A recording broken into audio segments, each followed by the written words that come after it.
Hey everyone, welcome back to the Open Campus Hindi भाषा संप्रेषण और संचार यूनिट 1 चैप्टर 2 संप्रेषण और संचार तथा संप्रेषण की विविध आयाम। प्रस्तावना। संप्रेषण कम्युनिकेशन का अर्थ है विचारों, भावनाओं और सूचनाओं का आदान प्रदान। यह मानव जीवन का एक अभिन्न हिस्सा है जिसके माध्यम से व्यक्ति अपने विचार दूसरों तक पहुंचाता है। संप्रेषण शब्द की उत्पत्ति संस्कृत के शब्द और प्रेषण से हुई है जिसका अर्थ है समान रूप से आगे भेजना, संचार। इसके इसे अंग्रेजी पर्याय कम्युनिकेशन से लिया गया है जिसका अर्थ है भागीदारी करना, सूचनाओं का स्थानांतरण करना और आदान प्रदान करना। विषय प्रवेश एवं विवेचन। संप्रेषण व्यक्तिगत संवाद है जबकि संचार सामूहिक संवाद है। इसमें किसी विचार या संदेश को बड़े पैमाने पर संचार माध्यम द्वारा समाज में फैलाया जाता है। इसमें समाचार पत्र, लेख, टेलीविजन, रेडियो आदि का महत्वपूर्ण योगदान होता है। संप्रेषण और संचार। संप्रेषण का मुख्य उद्देश्य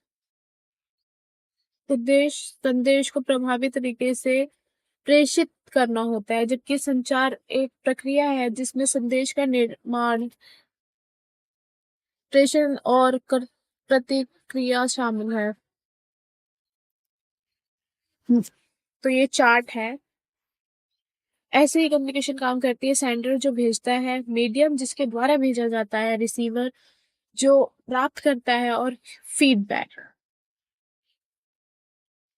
संचार के आधारभूत तत्व। संचार की प्रक्रिया में निम्नलिखित तत्व शामिल होते हैं। प्रेषक, सेंडर, सोर्स जो संदेश भेजता है, संदेश, मैसेज, नॉइज प्रेषक द्वारा भेजी गई जानकारी, माध्यम, चैनल, मीडियम जिसके द्वारा संदेश भेजा जाता है जैसे मौलिक, लिखित या प्रतीकात्मक, ग्राही, रिसीवर जो संदेश प्राप्त करता है, प्रतिक्रिया, फीडबैक प्रतिक्रिया जो संदेश का असर दर्शाती है, संदेश का पूर्णांतरण, इकोडिंग एंड डिकोडिंग संदेश को समझना और संप्रेषित करने की प्रक्रिया।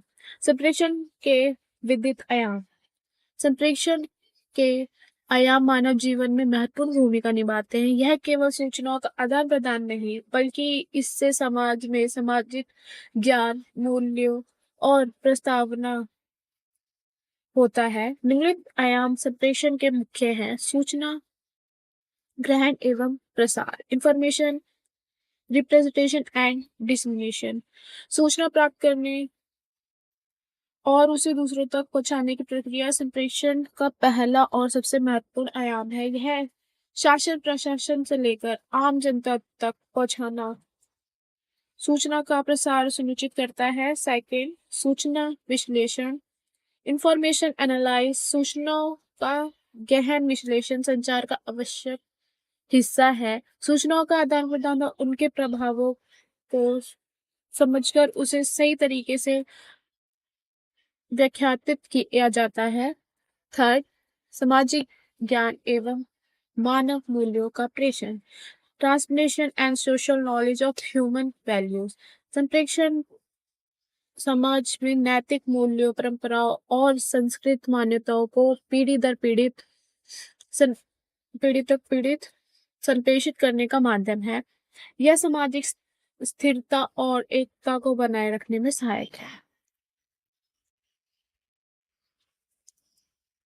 फोर्थ, मनोरंजन एवं संप्रेषण, एंटरटेनमेंट एंड कम्युनिकेशन। संप्रेषण केवल जानकारी देने तक सीमित नहीं है, यह मनोरंजन का भी एक साधन है जिससे समाज में खुशहाली और मनोरंजन का वातावरण बनता है। शिक्षा प्रदान करना, इम्पार्टिंग एजुकेशन, संचार का एक प्रमुख उद्देश्य शिक्षा प्रदान करना है। शिक्षा के माध्यम से व्यक्ति को ज्ञान और कौशल प्राप्त होते हैं। यह व्यक्ति को के बौद्धिक विकास में सहायक होता है। सिक्स्थ, घटना एवं मुद्दों की व्याख्या करना, इम्पार्टिंग इवेंट एंड इश्यूज, समाज में होने वाली घटनाओं और मुद्दों की व्याख्या और उसके परिणामों की जानकारी देना संप्रेषण का महत्वपूर्ण आयाम है। इसके माध्यम से लोग सामाजिक और राजनीतिक मुद्दों को समझ सकते हैं। समाज में एकजुट बनाना, ब्रिंगिंग यूनिटी इन सोसाइटी। संप्रेषण समाज में सामूहिकता और एकता स्थापित करने में महत्वपूर्ण भूमिका निभाता है। यह विभिन्न वर्गों और समूहों के बीच संवाद को बढ़ाता है। निष्कर्ष, संप्रेषण एक बहुआयामी प्रक्रिया है जो समाज में विचारों, सूचनाओं और भावनाओं के आदान-प्रदान को सुनिश्चित करती है। इसके माध्यम से हम समाज को एकजुट कर सकते हैं और सामाजिक, सांस्कृतिक, राजनीतिक और आर्थिक समस्याओं का समाधान हो सकते हैं। संप्रेषण के विविध आयाम हमारे समाज के विकास में योगदान देते हैं और व्यक्ति के समग्र विकास को सुनिश्चित करते हैं।